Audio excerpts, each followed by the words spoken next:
Hello, everyone. Welcome to yet another edition of the Humanly Speaking podcast from Disprz.ai.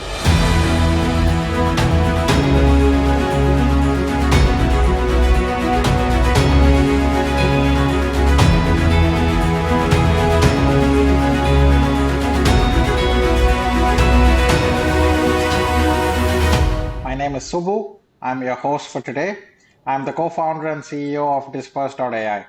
Disprz is a learning and skilling orchestration suite for enterprises, and it comprises a learning platform, a skills building platform, a huge hub of content, and AI agents to help you transform learning at your enterprise.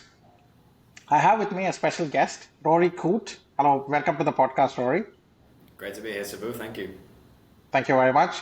Rory, while you will hear from Rory about his background, Rory is the Senior Director of Learning and Development at Rotana, and he is a seasoned L&D practitioner in the hospitality industry. What makes Rory special is he's been exposed to the world of learning and development across multiple cultures, multiple continents that includes Europe, Australia, New Zealand, and right now Asia, specifically the Middle East, which is where Rory is based out of. Happy to have you on this podcast, Rory. It's great to be here. Thank you again for inviting me. I'm looking forward to hearing what you have in store for me. Yes, I remember when we first met, I asked you, do you miss London? And you said, I actually don't miss the weather, and you love the sun in the Middle East. So sometimes I do find it a little too sunny, but it's quite clear that the sun is what you like. So how has it been so far in the Middle East? How long has it been since you moved to the Middle East? It's been about a year and 3 months now, I think, or maybe almost a year and 4 months. So I wouldn't say I was a seasoned Middle East professional by this point, but I'm certainly getting used to it. I definitely find the heat in the summer a bit excessive, but the sunshine 365 days a year as a British person is fantastic. I get it. Yeah, and if you've crossed the 1 full year, then that means you've seen the summer, you've seen the winter. So yeah, it's a wonderful place. It's a melting pot of the East and the West. I just absolutely love it here in the UAE. Yeah, absolutely. So, Rory, why don't we start with your journey? How did your journey start with the hospitality industry and with the L&D profession? I mean, why don't we go there? Yeah, absolutely. It was kind of an accident. I was back in university, or just before I started university, and I actually studied film at university. I wanted to go into the film industry, and I got a job as a waiter when I was 18 at an events company. This was back in London, and I worked as a waiter through most of my career.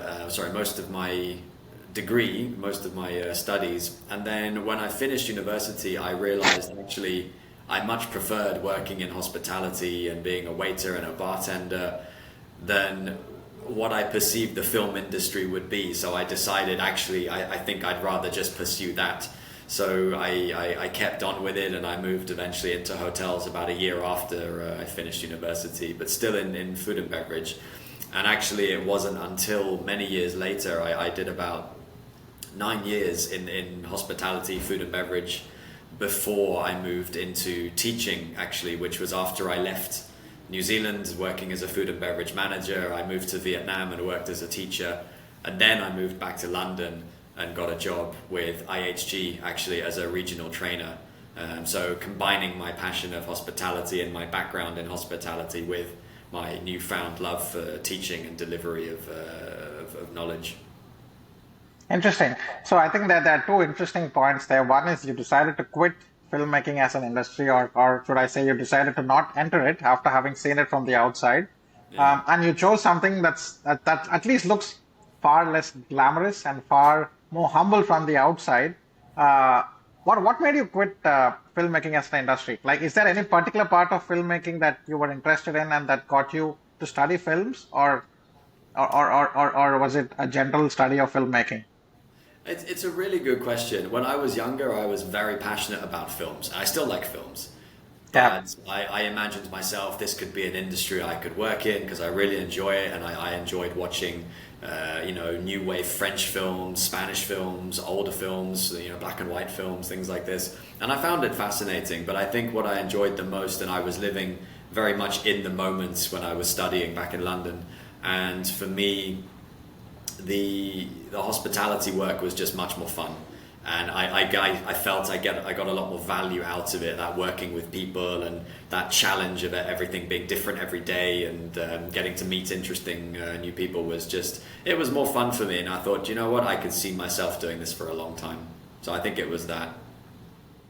Interesting. And as somebody who's worked in the hospitality industry, you do get to observe people a lot more closely. You get to study humanity a little more closely, don't you? Yeah, absolutely, and I think that's why I find it so fascinating. I'm very much a people watcher, and a person who likes to engage with people. So working in hospitality, especially hotels and globally, you meet just the most fascinating people, and I Yeah, enjoy very it. interesting. And do you have any theories, like can you judge a person within 5 seconds or something like that? Do you have any of those superpowers that you've developed over the years? I like to think so. I like to think I have pretty good emotional intelligence, but you never know. Some people still surprise you, and I think that's what's fascinating about meeting new people all the time is that you often get surprised and you think, "Wow, I wasn't expecting that," but that was pleasant.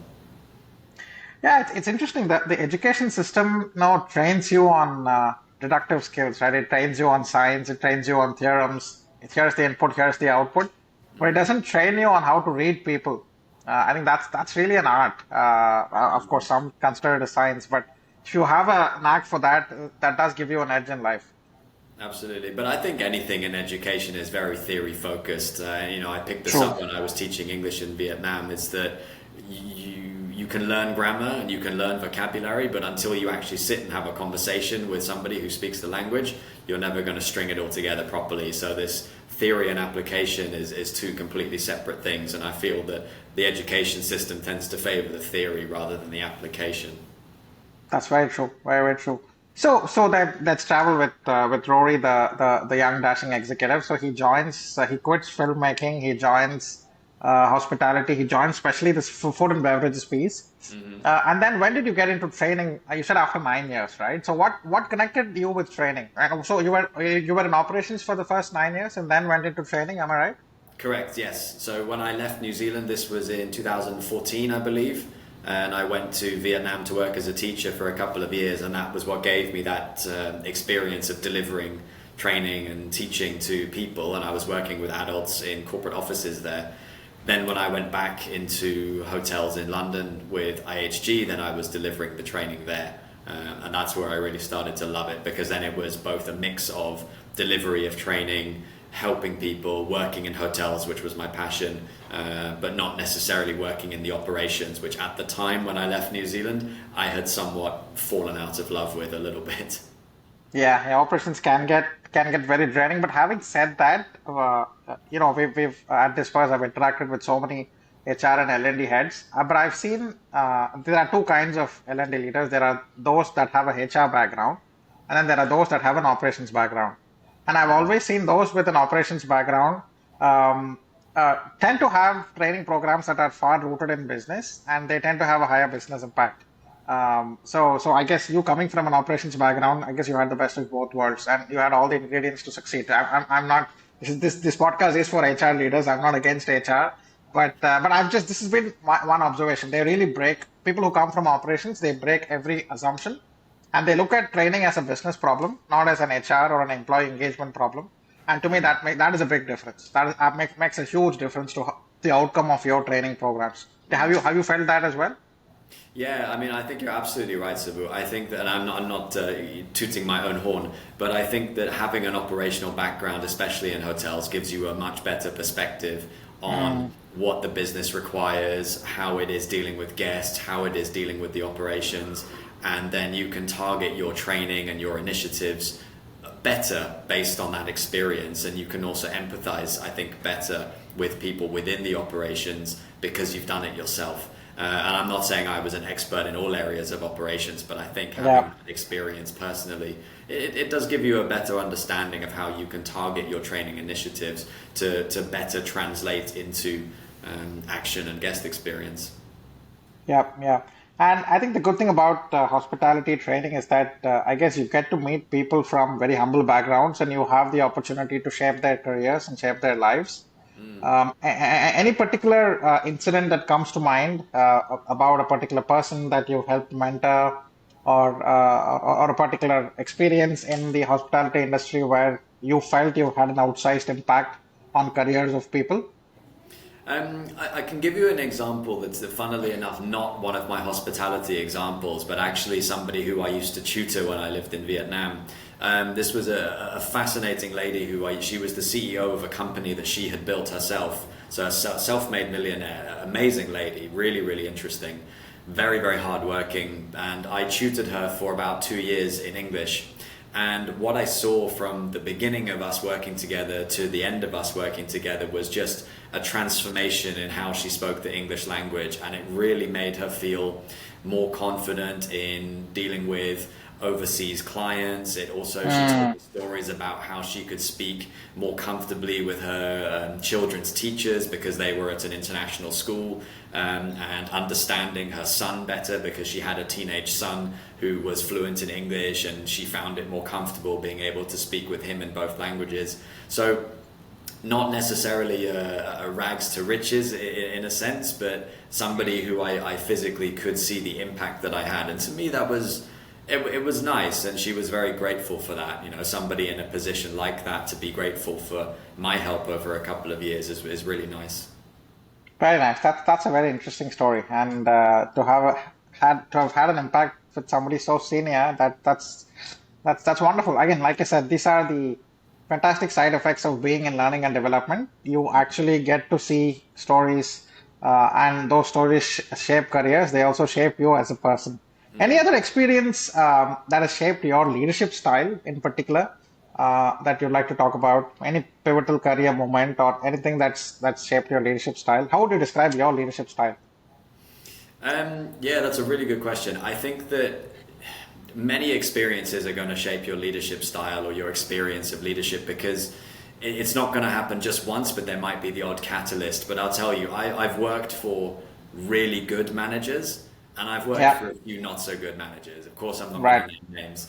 But when you work for a bad manager, it's almost more eye-opening than when you work for a good manager, because it really shows you, I struggle because of this makes me feel bad because, and I think you're able to shape your own leadership style based on things that you don't want happening to you, because you know how it feels. And when you have a good leader, and I've certainly had great leaders who I find are accessible, they're always available, they're consistent with their moods, they're consistent with their approach to things, they always have time for you, they're big picture thinkers, they're motivators. And to me, these are the signifiers of great leadership.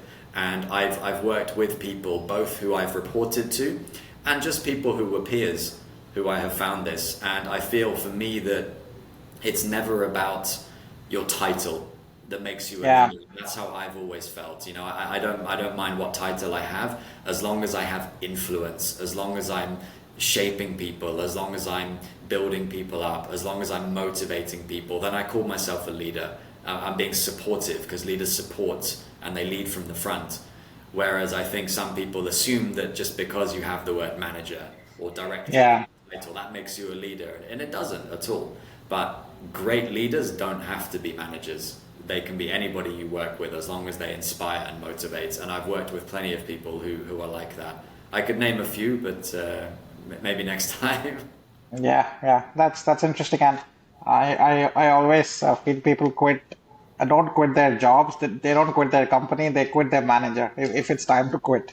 Yeah, Uh, absolutely. so let's put on your CLO or the CHRO hat on. Um, Can you give me your views on AI, which is the hottest topic, specifically on generative AI? What's your take on the potential for generative AI for the hospitality industry, for the L&D function? Do you have any?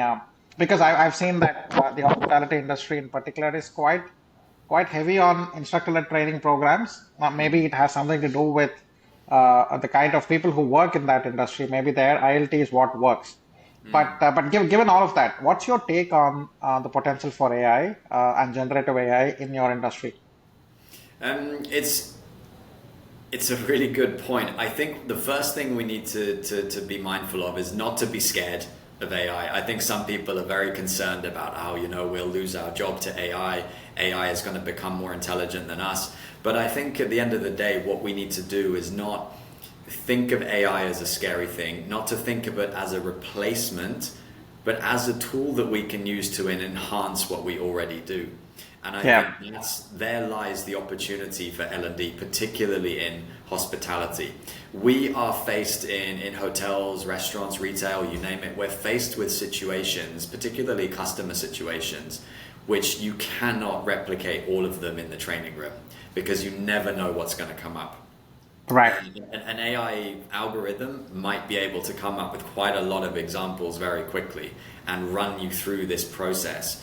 But that's not to say it's going to replace your instructor-led training. What it's going to do is help to enhance the message or help run you through scenarios that you then don't have to role play either in the classroom or in the restaurant or in the front office, because as we know, a lot of people don't like to do those role plays in training sessions. So if you could do it on a computer after having had the input or having been through the session, then maybe it's just going to help solidify the knowledge and give you some case studies and examples to work through. So I think that there is huge potential in AI, but I think we need to learn how to use it properly and not to see it as I'm going to lose my job because AI is going to take over. It's going to be AI is going to help make my job better because I'm going to know how to use it effectively. No, that's an interesting take. I think the potential for AI in role plays is pretty incredible, especially in the hospitality industry. You can just prepare somebody for surprises like you said. I think AI-based role plays. I'm quite positive about that piece. We're actually investing a big deal on AI-based role plays.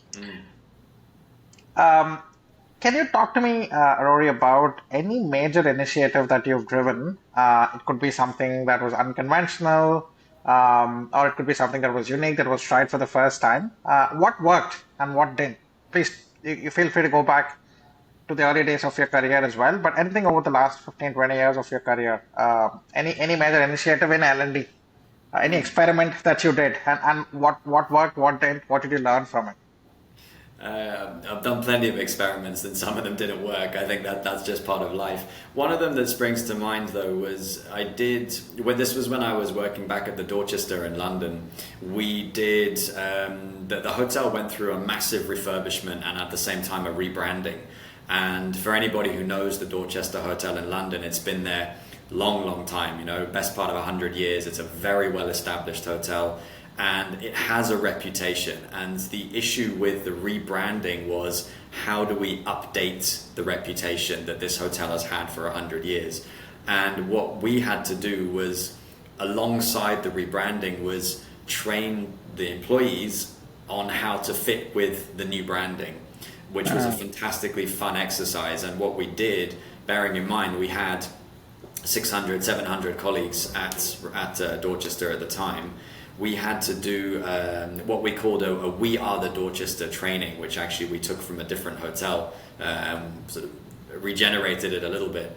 But it was this idea, which was we used the entire ballroom for a full day, and we had a circuit style training where we had a tour of the Mayfair area, where physically some people would go out and walk around the Mayfair area and say, here are the other competitors to the Dorchester. Here is what's brand new. This is what people in the area are going to and experiencing.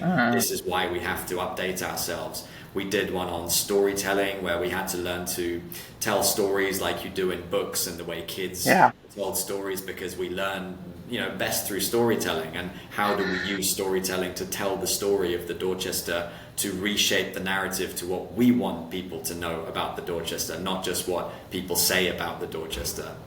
And then there was an activity we did on who's the ideal guest for the Dorchester, because many people would say, the king and the queen and elderly ladies for afternoon tea and this kind of thing. But actually that's not the target market we were going for. We wanted people from the Mayfair area. We wanted trendy celebrities. We wanted people who were interesting influencers, people who were well known for being philanthropists and things like this, because we wanted the Dorchester to be known as this established but popular place where people could come and feel a sense of belonging and to be part of British history, but in the modern era. So this big training was trying to be really different to anything we'd done before. It wasn't just the case of the training room with the PowerPoint presentation. It was fully active. It was very on the go. It was very gamified, and it went down very well. As from what everyone's told me at the time, everybody seemed to enjoy it, and it was really good fun. I had a team of people who were working with me on this. I definitely didn't do it all myself, but it was impactful, I think, and it was really enjoyable to do. And it really taught me that doing things in a different way is always good to try, because you never know until you try. Absolutely, and I've seen you in collaboration with Disprz. You're very open to trying newer capabilities on the product. That's great to see. Experimentation is what will take us forward. Absolutely, in everything. If you don't try, you don't know. Yeah, and it's also okay to fail, I guess. It's absolutely fine to fail. I think a lot of people forget that. You look at any millionaire or any successful person in the world, I guarantee they've failed multiple times before they succeeded. Absolutely. All right, now are you ready for the rapid fire round, Rory? I have a bunch of 10 questions. Hopefully, some of them will catch you off guard. We'll start with the easy ones first. Let's go. A book or resource that changed your perspective. A book that changed my perspective is called The Four Agreements by Don Miguel Ruiz. If you haven't read it, I would highly recommend it. And why would you recommend it? The Four Agreements, it's based on a philosophy from about 1,000 years ago in kind of the pre-Mexico area of Central America. And it's about some simple philosophies. And the Four Agreements, they are to be impeccable with your word, to not take anything personally, to always do your best, and never to make assumptions. And I think that kind of summarizes a good philosophy on life. Yeah, that looks like that's something that shaped your leadership style significantly as well. Okay, one skill every HR leader must develop. Emotional intelligence. I know that's cliche, but I believe it. Yeah, but can you tell me something interesting about emotional intelligence? Can you help me demystify emotional intelligence for somebody who doesn't understand emotional intelligence?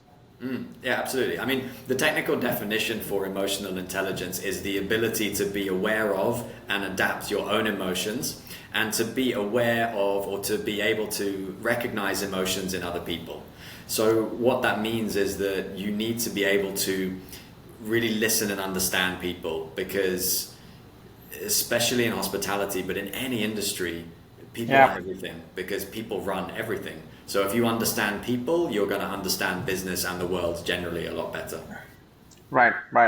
Fully with you. In fact, when I started my coaching sessions, the first thing one of my executive coaches taught me about was emotional intelligence. And he told me something interesting about problem solving. He said problem solving, people tend to look at the functional issues and look at it very rationally.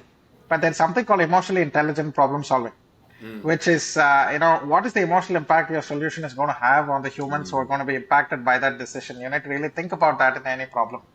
I think that changed my perspective on this. And emotional intelligence takes time to build.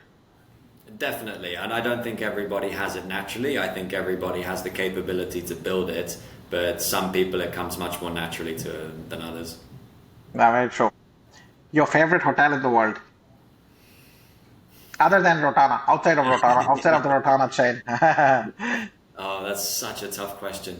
I'm gonna say, can I say two instead of one? Yeah, sure. Maybe you can name one per continent if that works. Okay, so one of them is the Marina Bay Sands Hotel in Singapore. I don't know if you've been. It's just amazing. The rooftop pool, the view of it from the city. It's just such an impressive place. It really is a monument of architecture and hospitality. But also the Beverly Hills Hotel in Beverly Hills, Los Angeles. It's part of the Dorchester collection. And when I was working there, I had the privilege to stay there a couple of times. And when you're there, you just feel like a Hollywood celebrity. It's just fun, the palm trees and the sort of the style of the hotel. It's fantastic. Nice. You've given me two additions to my already long to-do list. One reason travelers should pick hotels over Airbnb. Experience. I think in hotels, you stay in a hotel for that leisure experience. For I'm going to be looked after. I'm going to go to that breakfast buffet and choose all of my food. I'm going to be welcomed by name when somebody recognizes me and I come back. But Airbnb, it's not a replacement for hotels. It's something that just works in conjunction with hotels. If you want just a little bit of convenience, you just want to eat your own bowl of cereal in the morning and you're going to spend most of the day out, or if you prefer to cook your own food, then Airbnb absolutely fine. But for the hotels, you're going for the experience.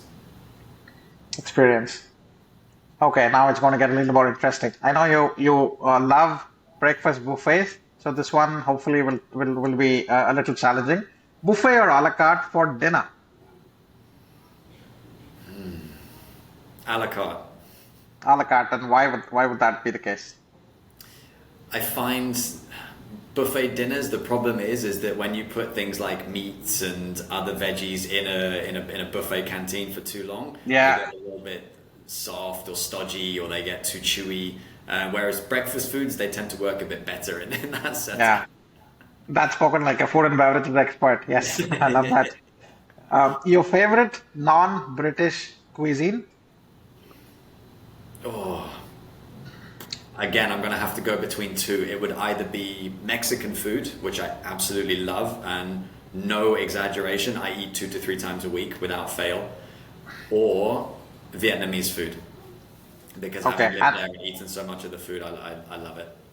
and what's your favorite dish amongst all of these? Between both of them, Yeah, if you have to pick one dish amongst Mexican and Vietnamese, what would that be? classic burrito.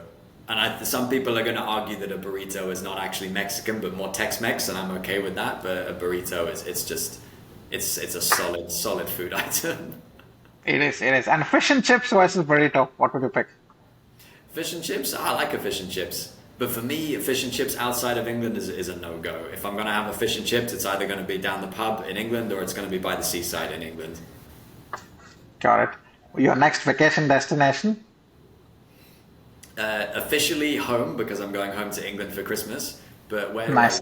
want to go next? Maybe Egypt, or Turkey, maybe. Yeah, both are interesting. I haven't been to either of them.